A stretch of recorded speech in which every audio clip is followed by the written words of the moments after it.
লোকসভায় কথা বলতে গিয়ে নরেন্দ্র মোদী পশ্চিম এশিয়ার বর্তমান পরিস্থিতি নিয়ে বেশ দুশ্চিন্তার কথা বলেছেন। ওনার কথাতেই বোঝা গেছে বিষয়টি তিনি খুব সিরিয়াসভাবে দেখছেন। তিনি কি বলেছেন আগে আপনারা শুনুন। हम कोरोना के समय भी एकजुटता से ऐसी चुनौतियों का सामना कर चुके हैं। अब हमें फिर से उसी तरह तैयार रहने की आवश्यकता है।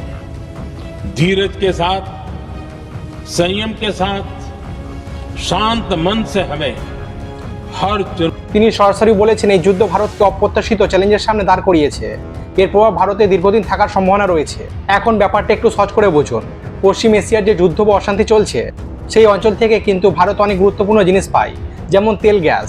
তাই সেখানে সমস্যা হলে তার প্রভাব আমাদের দেশেও পড়তে পারে, যেমন জিনিসপত্রের দাম বাড়া, অর্থনীতির চাপ পড়া এসব। তিনি উদাহরণ দিয়ে বলেছেন, করোনার সময় আমরা যেমন সবাই মিলে একসাথে লড়েছিলাম, ঠিক তেমনই এবারও দেশবাসীকে ঐক্যবদ্ধ থাকতে হবে।